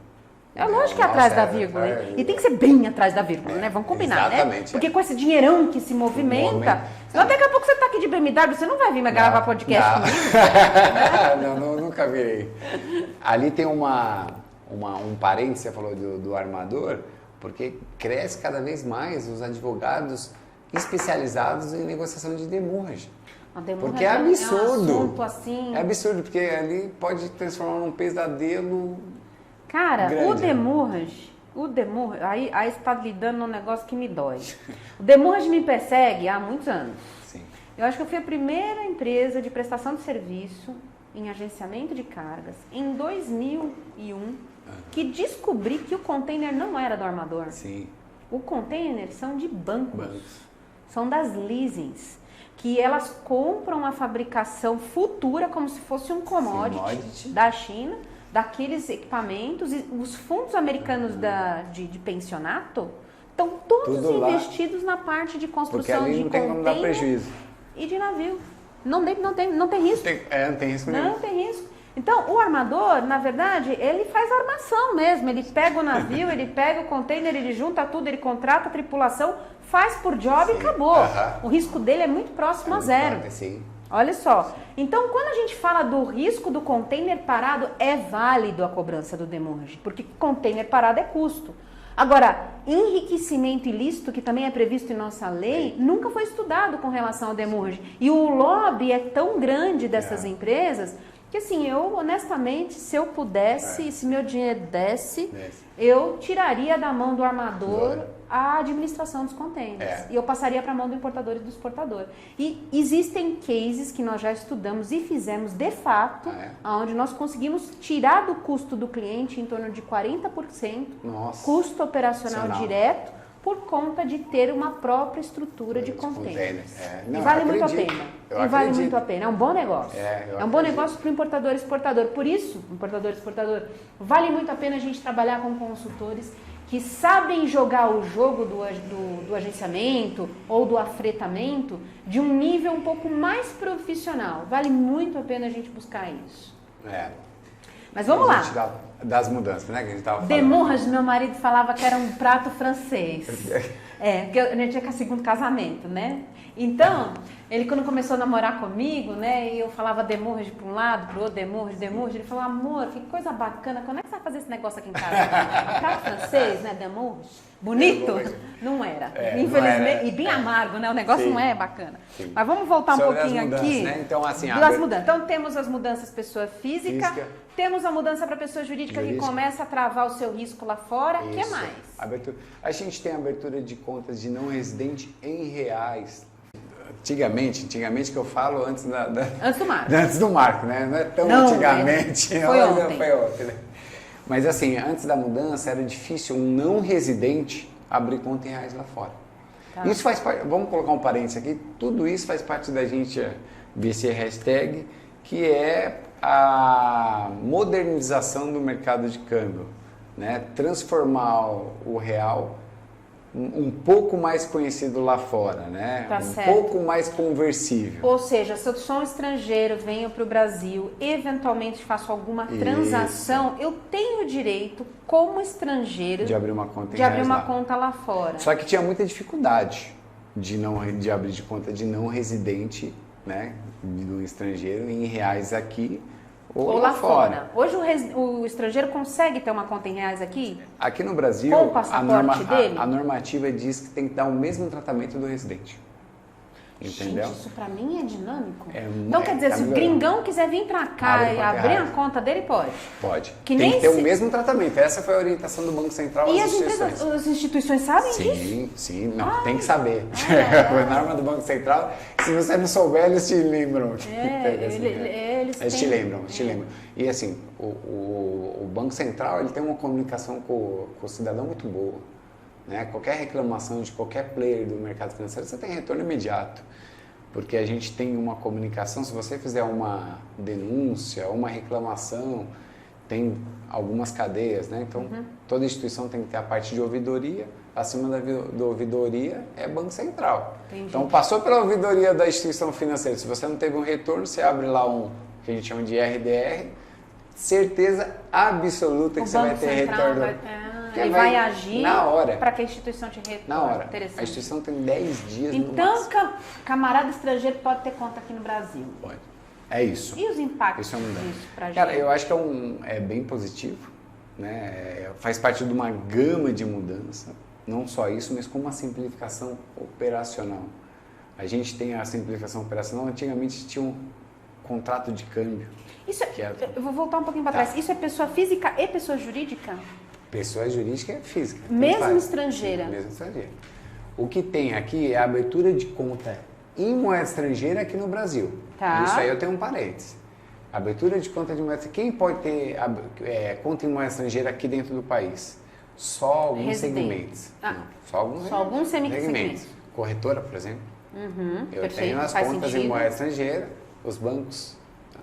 O que o Banco Central está ampliando isso? Quais vão ser as próximos? Energia, gás e petróleo. Essas empresas também vão poder ter conta aqui para ter esse hedge por tudo que ele movimenta. E aos poucos ela vai regulando outros segmentos. Com muita calma. E cautela, né? Cautela, mas hoje, conta em moeda estrangeira, só alguns segmentos podem ter conta. Entendi. Os próximos, petróleo, gás e energia. Eles também vão entrar Ou nisso. seja, isso pode atrair muito dinheiro entrando para o país. Essa é a ideia. Essa é a ideia. Essa é a ideia, né? Então, no marco cambial também foi bacana. Agora, a simplificação operacional, o contrato de câmbio. Vou dar um exemplo. Meu contrato de câmbio, e é meio que padrão, tá? Tinham 6 páginas. Da Broker Brasil tinham 6 páginas. Qualquer um. Hoje nosso contrato de câmbio tem uma página. Ai, que Ele incrível. recebe, se você quiser, pessoa física, recebe via WhatsApp em 3 minutos, né? Então, essa parte de simplificação, hoje não é chamado mais de contrato de câmbio. Isso é do mercado financeiro, você vai ver que as pessoas vão parar de falar contrato de câmbio. Como chama agora? Registro de câmbio. O que vale é o registro das informações junto ao Banco Central. Entendi. Não precisa ter um contrato de 6 páginas. Eu tenho que pegar todas aquelas informações. Resumo, faço compliance do meu cliente, entendo qual que é a natureza Passa as da minha informações pro Banco operação, Central. mando para o Banco Central e ele registra. Acabou. Então, é registro de câmbio, não mais contrato. Vou dar um outro exemplo. Eu tenho um cliente lá que tem 30 operações por dia. Ele tinha que assinar 30 contratos. Ah, não, mas agora a gente colocou o contrato eletrônico, ele tinha que entrar na plataforma Filha, é o mesmo problema. 30 vezes lá e tal. Ele não precisa hoje fazer isso. As instituições, lá a broker a gente já adotou, ele faz um termo de condições para a contratação de câmbio. Dentro desse termo, eu dou lastro para todos os contratos que eles fizerem. Ou a seja, partir está da- assinado. Está assinado. Então, eu tenho Mas tem que ter uma relação de tem que ter uma confiança com relação. a corretora também, né? com o banco. Não é Os uma bancos coisa não. tão simples assim. Os bancos estão estão aderindo isso, estão implementando, né? Obviamente, quando a gente fala em banco, é uma carteira monstruosa, então não é de um dia para o outro. O giro ali é uma loucura. Mas dentro da nossa carteira lá, a gente já está implementando. Então, o cliente que tenha 10 operações por dia, já tira aquela burocracia operacional. Sabe por quê? Porque ele não lia as condições. Não adianta, o cara vai ficar lá só clicando. Agora ele só clica, né? Exatamente. Então, a gente tirou isso, os bancos, então essa parte de assinatura eletrônica vai ficar cada vez menor na parte cambial, mais simples. Muito bom. Então, isso. Outra coisa, você falou da natureza da operação, outro termo também não se utiliza mais. Não vai ter mais isso? Ai, gente, que é uma perseguição a natureza da operação. A gente chama de finalidade agora, isso que finalidade. Importa. Qual que é a finalidade da transação? Deixa eu anotar. Então, não tem mais natureza. Não. É finalidade. Agora, é finalidade. Então, voltando, qual que era o cenário? Tinha tinha um NCM, a classificação do comércio exterior, no mercado financeiro, tinham mais de 200 naturezas. Como é que era o nome daquilo, de serviço? Eu esqueci. Era como se fosse a NCM de serviço, né? Isso, Mas são, de natureza cambial, eram mais de 200. O que o Banco Central falou? Olha, é o seguinte, até 50 mil dólares, então qualquer operação hoje até 50 mil dólares, são só 8 finalidades. Você vai enquadrar em algum lugar. São 8 só. Poxa! 8. Então simplificou demais. Então assim, operação até 50 mil dólares vai estar classificado ali nas 8. Passou disso, aí nós temos outras. Passou, ainda está da mesma forma, acho que tem 180 e poucas. Está da mesma forma, mas qual que é a ideia? Ir aumentando esse leque até você simplificar como um todo. Tá? Você não perde as informações estatísticas, né? Então o Banco Central está sendo muito inteligente, então ele pegou as operações menores, simplificou, e aí aos poucos ele vai falar, vamos tratar agora, vamos colocar mais 2 para ele. Então, que inteligente, né? É muito bom. O pessoal que está fazendo a gestão é maravilhoso para essa parte de essa descentralização do Banco Central é perfeita. Maravilhoso. Porque ela não sofre política. Não. Ela é apolítica. Muito bom isso. Não, e é o que eu falo, depois a gente vai falar do Real Digital e todo mundo fala, pô, é que o Banco Central agora vai ter informações de todo mundo. Mas ele já Aí tem. eu olho, gente, mas já tem. Mas já tem faz tempo. Você passa ali e já está sabendo o que está acontecendo na tua vida. Eu lembro que quando a gente atuava no câmbio, que a gente chama Banknotes, né, que é a lojinha de câmbio, aí o pessoal fala assim, putz, eu quero comprar $1.000, mas eu não queria comprar na formalização, porque eu não quero que o governo tenha essas... Gente, eles já têm. Já tem tudo. Eles sabem tudo, gente, é uma loucura.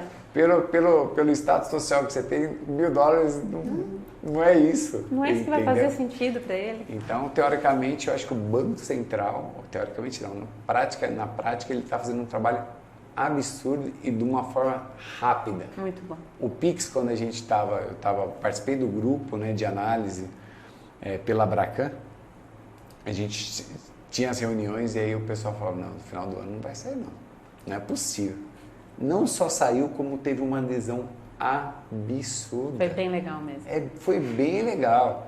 E assim, a moeda digital também é outro ponto. Então, nós falamos bastante sobre o marco cambial. Você acha que tem mais alguma coisa que nós deixamos para trás? Eu acho que importante tem a parte de registro de capitais brasileiros no exterior, que era o ROF, IED e tal, mas isso é bem específico, eu acho que a gente pode deixar para uma Mas a gente podia falar um pouquinho ainda sobre as transações que impactam na parte de comércio exterior.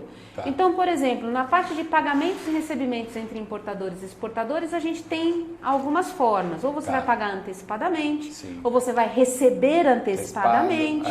E o Banco Central sempre controlou essas operações através das instituições. Continua. Continua. A mesma coisa. É o que eu falo. O que ele deu? Na 3978 e agora com o novo marco cambial, ele deu uma autonomia maior para a sua instituição. Para a instituição. Mas o controle existe. O controle tem que existir. Isso nada mudou. Eu, como instituição, posso tomar mais risco, mas eu sou o responsável. Você pode brincar mais sério, mas aí problema seu, você depois que resolva com o Banco Central. Exatamente. Tá. Então tem instituições que são mais quadradinhas, esse tipo de operação não faz. Entendo. Então cada um é a Cada um tem que saber onde aperta o seu sapato. E a parte que tange ao prestador de serviço que está ligado a essa coisa, esse mundo do comércio exterior, a gente tem aí a parte de seguro, que são operações cambiais. Pouca gente sabe, mas seguro tem que fechar câmbio. Tem que fechar câmbio. Né? Na importação, na exportação. Na parte de transportes, na parte logística, que é o maior movimento. É o maior movimento, sem dúvida nenhuma, e é o maior risco que a gente está falando aqui. Sim. Então, hoje nós temos, dentro do marco cambial, alguma mudança para esse segmento? Na verdade, assim, tem, e aí eu vou entrar num ponto polêmico aqui. O que acontece? Quando a gente eu tenho um agente nos Estados Unidos, sou um agente de carga, e eu tenho que mandar para ele $1.000, ele tem que mandar 500, que muitos agentes fazem, manda só 500. E tá tudo certo. E tá tudo certo. Teoricamente, não é. Não é bem assim. Bem assim. Eu tenho umas discussões assim, transcendentes com os meus agentes, que eles ficam loucos. Eu falo, mas por que eu tenho que te mandar 1.000 se você vai ter que mandar 500? Eu não posso só te mandar 500. Eles ficam loucos, eles não entendem isso. O que acontece? Você não podia fazer uma compensação, né? Por 2 motivos. Você lembra do Cisco Serve? É dessa classificação que eu estou tentando lembrar. São as classificações de serviço. NBS? Eu não lembro, mas Não tem problema. Gente, é Covid, tá? A gente conhece, tá? Depois eu mando o currículo. Eu vou falar. Eu te mando o currículo. Vamos lá. Né? Então, o que acontece? Quando a gente pega um agente de carga, como você vai falar que prestou um serviço, né? Se você não recebeu por ele? Porque quando você faz a compensação e apenas não manda, não tem o registro de entrada desse pagamento. E aí você registrou lá, registrava lá, né? No Cisco Serve. Então era uma discussão que eu sempre tenho. Todos os clientes da nossa corretora é orientado que a gente fala de fazer o contrato simbólico. Então a gente faz um contrato mandando os 1.000 e um contrato entrando 500, mesmo que não haja movimentação de moeda que é prevista em legislação. Então, na legislação diz que eu tenho que fazer. Tenho que fazer. É uma obrigação. É uma obrigação. É uma obrigação acessória, mas ela é uma obrigação. Muitos não fazem. Porque, operacionalmente falando, eu concordo, muito mais simples. Para que eu vou fazer isso? Mas eu perco o lastro. Você prestou um serviço para o seu agente dos Estados Unidos, você recebeu onde? Fiz uma compensação. Compensação até então era proibido. E agora? No marco cambial tem a menção, só que falta a regulação. Entendi. Então a gente tem um caminho ainda para seguir que isso vai ser viável. Acredito que vai ser regulado. Tá lá. Não faz sentido, né? Não faz. Mas assim, eu concordo que tem que ter um registro. Concordo também. Tem que ter um registro. E aí está indo tudo para esse caminho, porque o contrato de câmbio, hoje é registro de câmbio. O que vale? Vale que eu pego as informações e entrego para a autoridade. É declaração. Puramente declaratório. E o contrato simbólico, né, é a mesma coisa. Não é que você tem que ter 2 contratos, não, é que eu tenho que falar, olha, a Alessandra pegou 1.000, mandou pro cara e ela está recebendo 500. E a transação vai de $500. Mesma coisa. Então, assim, todos os agentes que atuam com a gente, faz dessa forma. Muito bom. Muito fácil. Então, assim, quando você consegue discutir isso? Quando você conhece a operação de frete. Se você pegar uma instituição que não conhece, como que você vai discutir isso com o cara? Você fala de frete, eles acham que é transporte de caminhão. Eles falam, mas o que você está fazendo com o negócio? Por que custa tão caro esse negócio, né? São 2 mundos. É totalmente são 2 mundos, diferente. Né? Então, isso realmente é um caminho que eu acho que em algum momento... Porque frete não tem taxação. Não tem, é zero. Nem na importação e nem na exportação. E isso para nós é uma coisa meio óbvia, porque estamos no meio. E aí Mas nem para a autoridade é. Não é. Eu vejo sérios problemas contábeis para fazer as declarações daquilo que transita na conta é aquilo que efetivamente é tributado. Sim. Né? Porque os ganhos têm que ser tributados. Sim. Mas o fluxo e a operação, e muitas vezes as instituições bancárias, elas querem saber o fluxo. Sim. Não o que está tributado. Só que o cara que está ali fazendo a análise, ele olha o que é a nota fiscal. Ele fala, mas não que você tem isso? É difícil? Uma das facilidades que a gente tem é essa comunicação com o nosso cliente por esse entendimento operacional que eu tenho. Ai, Então, como eu seria pego- bom se vocês forem abertos para mais de 300 mil, né? Exatamente. Seria muito mais bom. simples. Mas o risco seria maior também. Maior, mas por isso que eu falo, hoje os clientes que estão na nossa carteira são todas empresas conhecidas no mercado. Então traz uma tranquilidade. A gente tem todo um procedimento de segurança. Hoje eu tenho os trackings lá, que você puxa o master. Então, assim, tá tudo tranquilo. Tá então, tudo dá bem. para atuar com segurança. Muito bom. Pegando um serviço, oferecendo um serviço bacana, agilidade, taxas menores às vezes. Porque o banco, se você aceitar fazer o seu frete, ele vai querer ganhar por aquilo. Sim. O banco vai querer ganhar um Mas, pouco mais. porque gente, um não é maior pra ele. instituição de caridade. Exatamente. É uma instituição financeira que tem uma finalidade econômica e, Isso. óbvio, eles têm lucro. Tem que ganhar. Porque senão, como é que a gente vai pagar os funcionários? Como é que a gente vai rodar a economia? Tudo tem que pagar. Assim como também acho justo e válido pagarmos os impostos. Sim. Afinal, sem imposto, a gente não tem nada. O que vão fazer com esse imposto, aí é um outro problema que a gente tem que resolver na Aí é outra urna. discussão. Não vamos nem entrar nesse mérito. Mas também, assim, empresário, Acho melhor tem que não. pagar imposto. Tá? Sim. Pagar imposto é sadio, é do bem, é bacana, tem que ter imposto. Concordo. Porque, cara, nós estamos morando num país Concordo. que tem tudo. O que falta no nosso Concordo. país? É. Falta que o recurso vá para o lugar certo. Exatamente. A partir de nós, a partir do empresário, Concordo. a partir do empregado, a partir do prestador de serviço, seja qualquer esfera, a gente tem que tomar posse desse negócio de entregar a receita para o lugar correto. Dar a César o que é de César. É não? Exatamente, É isso aí. eu concordo É com isso você. aí. Bom, vamos falar um pouquinho agora, antes de entrar em criptomoedas e na moeda digital, e já falando um pouquinho ainda nessa coisa do câmbio, o golpe da troca de canal. bancário. Eu um problema recebo desse assunto. muita informação, assim, a gente faz muita transação. Hoje, os clientes ligam pelo WhatsApp É isso. para saber Essa é a orientação. se o dinheiro que está entrando Isso. no canal correto. Eles pedem uma confirmação pelo Orientação. telefone. Isso a gente está fazendo não só a Abracan com seus associados, mas a Febraban, a BBC, todas as associações que têm instituição financeira que trabalha com o mercado de câmbio, está orientando as instituições a fazer esse comunicado aos seus clientes. Por quê? No dia a dia é muito prático. O que acontecia antigamente? Você fornecia um produto para mim, você me mandava uma fatura e aquela fatura Era lei. padrãozinha, tá? Só mudava o valor, a quantidade de mercadoria. E tchau. Chegava no seu e-mail, você já encaminhava para o banco ou para a corretora e fecha e tal. Naquele documento, tem o canal bancário onde deve ser depositado o dinheiro.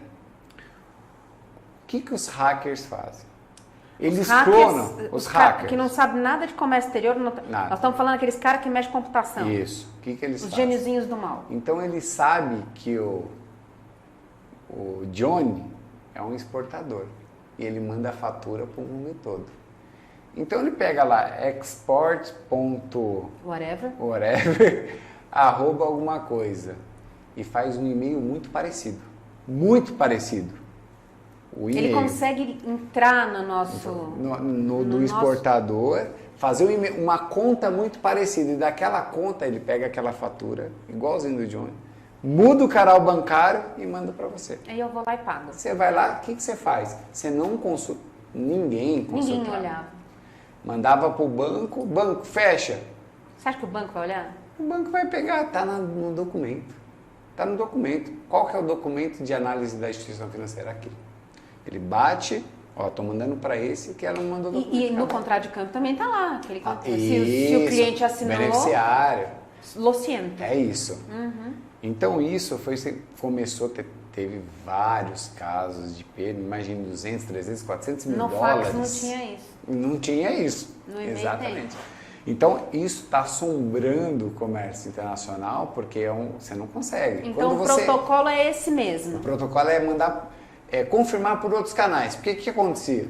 Eu falava, Alessandro, olha, faz o seguinte, quando você receber uma fatura, confirma pro cara. A Alessandro ia lá, mandava outro e-mail, falando, pro mesmo... Ou seja, mude o canal de comunicação para ter a confirmação do pagador. Exatamente. Porque WhatsApp, quem pagar telefone. mal Não Paga tem, 2 vezes. assim, isso é uma aí. perda de Demora, 100, 500 mil sim, dólares. mas tem assim, que fazer. Quando você aciona a instituição financeira, não tem que fazer. Quando Não, a gente já tá pede o feito. bloqueio, já saiu, já sacaram. Puxa Entendeu? vida. Então lá, o que a gente tem algumas barreiras de proteção que a gente criou para isso. Primeiro, se você é o segundo pagamento que você faz para o beneficiário e for a conta de diferença, meu back-office já trava. Mas isso é a sua empresa. Isso não é determinação de lugar nenhum e não se pode esperar isso. Não espere que porque o ônus do pagamento é de quem deve. É responsabilidade do empresário. Tá. Então lá, o que a gente faz para amenizar? Olha, se é o segundo pagamento e eu paguei para contar e agora está contábil, eu falo, opa, bloqueio, vai para um comitê. Mas aí é sistema. Você tem que ter sistema, porque manualmente é impossível fazer isso. Sistema, eu ligo para o Alessandro, é o seguinte, tem que tocar conta diferente e muitas vezes o cliente fala, não, tá no documento, pode mandar. Eu falo, não vou mandar, confere. Não pode mandar. Aí o cliente fica louco, né? Ele fala, meu, o que você está se metendo nas minhas... A grande maioria é isso, só que a gente já salvou alguns. Já pediram perdão? Já. Pelo amor de Deus, eu ia ser mandado embora. Olha, tá vendo? Eu falei, gente, você estava confirmando o próprio golpista. Meu Deus. Ele mandava um e-mail assim, olha, você mudou a fatura? O cara, mudei. Apaga aí. Aí ele mandava esse e-mail pra gente e falou, gente, é um golpista. Aí, em último caso, a gente fala, cara, me passa uma declaração falando que você quer que eu mando, porque eu não estou confortável. E aí a gente manda. Aí é um risco do cara. Aí o cliente já sabe que ele está assinando embaixo o atestado de idiotice, né? Mas isso, assim, o dia a dia a gente, até com a Covid, baixou o volume de pessoas nos departamentos. Então o cara faz 3, 4 coisas. Ficou mais fácil e o cara não tinha tempo de... Não tinha tempo. Então, teoricamente, eu acho que isso é um procedimento... Fica a dica, hein? Quando o corretor de valores ou quando a instituição falar, gente, vamos olhar junto? Pare e olha, por favor, exatamente. Vale a pena. São 5 minutinhos. Perca a valuta, explica lá que demorou um pouquinho para chegar o dinheiro, mas que chegue. Agora o assunto que não quer calar. Vamos lá. Real digital e criptomoedas. Vamos conversar sobre isso? Vamos. Me conta o que é tudo isso. Porque assim, eu tenho muita dificuldade... Eu não gosto muito desse negócio de criptomoedas, sabe? Eu também nunca... Eu tenho muito medo delas. Na verdade, assim, primeiro a gente tem que fazer essa segregação. Então, vamos falar, vamos lá. Criptomoedas. O que são as... Assim, primeiro, eu estou falando criptomoedas porque até o Campo Neto está chamando de criptomoeda agora.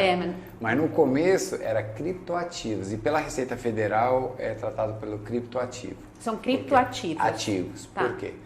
Aqui no Brasil não existe moeda dessa forma descentralizada que a gente chama, que é não emitida pelo Banco Central, autoridade monetária do país. As criptomoedas ou criptoativos são emitidas de forma privada no blockchain por alguém que não tem a participação da autoridade monetária. Então, e qual é o lastro disso? Nenhum. O lastro é nenhum.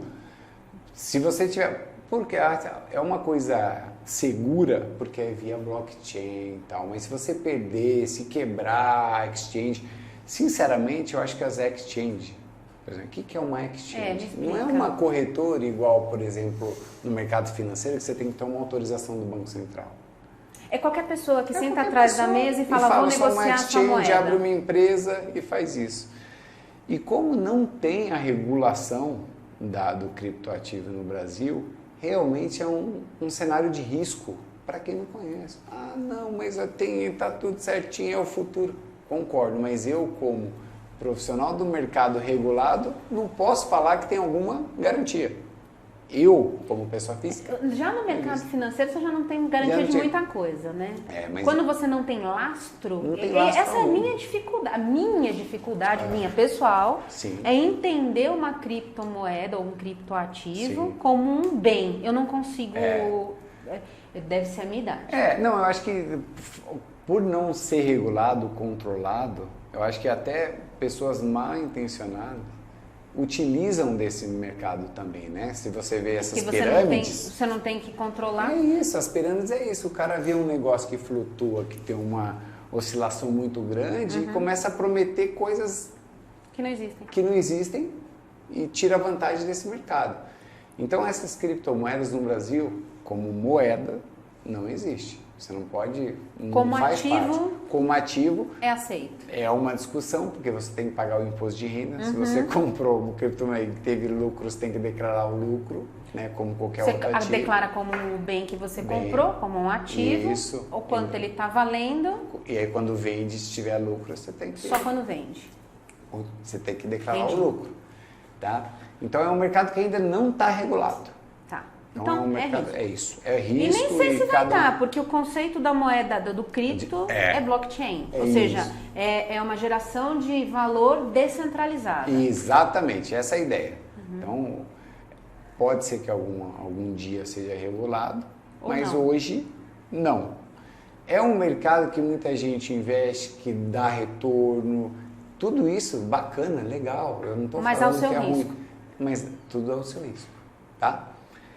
Agora, Real moeda digital. digital, Vamos moeda lá. digital, real digital, outra coisa. Então me É conta. outra coisa. O real digital é um projeto do Banco Central do realmente transformar aquela moeda, aquela Papel. nota de 100, de 50, de 20, de 10, a moeda de 10 centavos, de R$1, transformar aquilo de forma digital, Tá. tá? Esse é o conceito. E como ele Que vai eles chamam fazer isso? de CBDC, né? Essa CBDC, se você sair, pode anotar Eu também, vou que anotar, peraí. é moedas digitais dos bancos centrais. Beleza, pode continuar. Dessa forma, Gente, é aula. nesse caso, a moeda realmente é emitida pelo Banco Central. Igual ele faz a impressão de dinheiro, ele tá vai emitir fazendo- a moeda digital. Perfeito. Né? Isso, na verdade, é um projeto que vão ter algumas etapas, está previsto para o ano que vem. Mas esse ano já está tendo algumas etapas operacionais. Não vai chegar para o cidadão esse ano, mas está tendo uma etapa de validação operacional. Então, o que seria o real digital? O Banco Central, vamos emitir quantos milhões de reais? Vai emitir, mas de forma digital. Ao invés de imprimir Papel. papel, vai estar lá o real digital. Só que aí tem 200 coisas que tem que ser feito. Né? Vamos tentar aqui simplificar. Eu estou pensando numa forma de colocar no dia a dia do cara, para ele entender o que é isso. Eu vou tentar fazer o paralelo contigo aqui do que a gente Tá. escuta falar do blockchain. Vai ser via blockchain Vai também. ser via blockchain também. Também, Então vão também. ser as transações que vão serem validadas Validadas, pelas... que Enfim, não tem e como- aquilo vai sei lá. gerando moeda. Moeda, isso. O que acontece? Eu quero trazer para o dia a dia. Né? Então vamos lá, hoje você tem conta no Banco A. No Banco A você tem um dinheiro lá no Banco A. Porque quando você tem dinheiro no Banco A, aquilo faz parte do passivo do banco. Sim, Né? Você tá tem na mão dele. 5 mil reais que você tem, tá com ele. Então vamos lá, foi emitido pelo Banco Central, você pegou esse dinheiro, mesmo que nunca Não se tenha fisicamente, mas tá na tua mas você conta. fala assim, ó, 5 mil reais, quando eu quiser, você me devolve na hora, de zero. Você não pode chegar no banco e falar, ó, vim sacar. Não, vou te dar daqui uma semana. Não existe isso, né? O banco é na hora, o dinheiro é seu. Então ele passa a fazer parte do passivo da instituição financeira. Sendo passivo da instituição financeira, entra no balanço e cria as reservas. Tá. E dessas reservas tem o cara da crédito, tudo isso. Entendi. Agora vamos colocar o real digital. O Banco Central emitiu aqui 5 mil reais Digitais. digitais. Você vai pegar o real digital e você Vai administrar. vai administrar. Ou seja, você não está na mão de instituição Não, financeira nenhuma. E aí você interfere na parte de gestão de crédito. Porque o banco tem que ter reserva para dar crédito para quem precisa. Então não é uma coisa tão simples. Entendi. Entendeu? Ou seja, você está tirando da mão da instituição financeira o recurso. O recurso. Que hoje, de repente, é utilizado para fazer dinheiro com outras E transações. para fomentar os mercados, porque o mercado de crédito precisa ser fomentado. Claro, mas e aí? É importante. O que vai acontecer com o mercado de crédito Né? com o real digital? Então, eu não vejo nenhum banco reclamando, né? Porque está sendo conversado. Né? Então, Gente, que meda. nesse caso, o que acontece? Por que você não fica com, ó, eu recebi 5 mil reais? Você não vai ficar com 5 mil reais físico, Não. mas você pode ficar 5 mil reais digital no seu wallet. Mas aí eu não preciso passar pela minha Pelo instituição banco. financeira. Se você não tiver com o banco, ele não está gerando reserva para fomentar outros mercados, financiamento, Que loucura. crédito, tudo isso. Então é uma coisa que o Banco Central está estudando. que vai ser feita essa primeira etapa? E aí eu coloco quem tiver interesse nesse assunto procurar, porque o Campos Neto e o Banco Central, toda a equipe fez uma apresentação do projeto piloto do Real Digital, e eu acho que deve estar disponível no gov.br ou no Instagram do Banco Central, que eles estão bem ativos, divulgando. É o piloto. Então a gente está chamando de tokenização disso. É o primeiro projeto piloto. Vai estar com o banco, mas você pode optar em ter o digital e ter o físico. Mesmo estando com o banco nessa primeira etapa, só para sentir como que funciona. Assim como é o padrão do nosso Banco Central. Ele vai sentindo a reação para depois ir regulamentando. Então essa primeira etapa é isso. Vai ser via instituição financeira, vai continuar com as instituições financeiras, mas você vai poder optar, a primeira instância, optar em fazer físico ou digital. Gente, isso aqui é assunto para mais de um metro. Nós vamos ter que trazer esse assunto em discussão de novo. Tá que nem a história do negócio do Yuan, com relação ao real, que é assim um assunto super polêmico. Não estamos falando de políticas. Não. Estamos falando de valores, estamos falando de liberdade econômica e de crescimento e de balança comercial. Sim. Acho que é essa a nossa provocação aqui, né? E ó, você vai ter que voltar. Volto. Você quer que eu fale alguma coisa do Ian ou deixa para a próxima? Manda já, porque é assunto da parada de sucesso. Tinha que fechar com o Yuan, né? Então fala pra mim, o que você achou dessa história toda? Na verdade, sem polêmica de política, hein? Vamos lá. Linguagem simples, né? Hoje, para você... todas as transações com a China basicamente é em dólar, né? Ok. Então vamos colocar um cenário rápido aqui para a gente entender. As transações em dólar no mercado mundial é em termos de 42%. 42% do comércio internacional do mundo é dólar. Né? Depois vem euro, libra, canadense, mas assim, 42 dólares, 35 euro, depois vem libra esterlina e depois tal. Yuan, 2%. Né?